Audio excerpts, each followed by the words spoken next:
This segment of Panther Sports Talk is brought to you by CFU, the power of service. More with UNI head basketball coach Ben Jacobson as his UNI Panthers are 8-2. A game on Saturday against the Iowa State Cyclones coming up in Des Moines.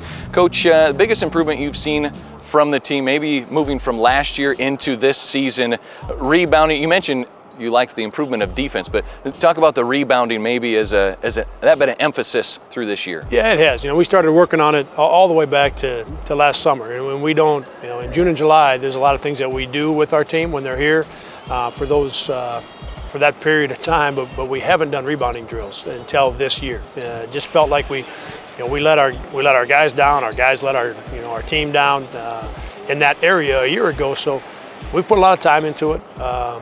But you can do all the drills you want. Until you get guys competing at a high level and chasing that basketball at a really high level, you're not going to be the kind of rebounding team that you should be. And obviously, the addition of Ty has really helped. He's when you're averaging 10 rebounds a game and the kind of effort that he puts forth on every possession, that's made a big difference in terms of our numbers. I think people have heard me say it already.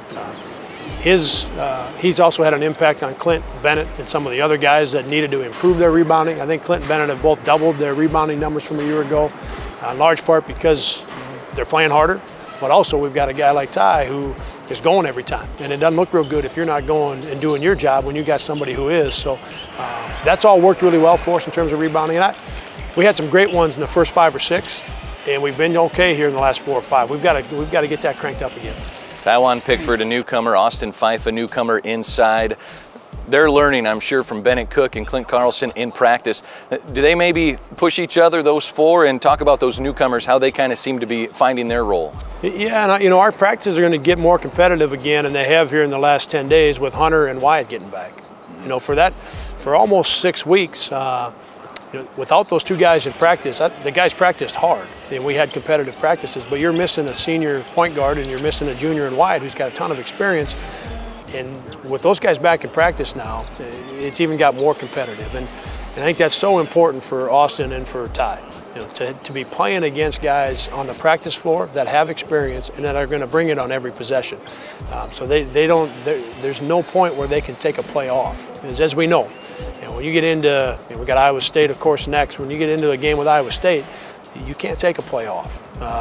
As we go forward into Xavier and into league play, you cannot take a play off. And so having Wyatt and Hunter back at practice, having seniors and Clint, Bennett, also Ted practices extremely hard. So you got 3 seniors that Fife is always in the mix with. Luke McDonald is playing at a higher level than he has in the past in terms of his practice habits. So those things are, there's no way to place a value on those things. A couple of really tough non-conference games coming up with Iowa State, Xavier coming up for UNI. Right now we look at a team from the past as the 1989-90 team was back on campus earlier this season.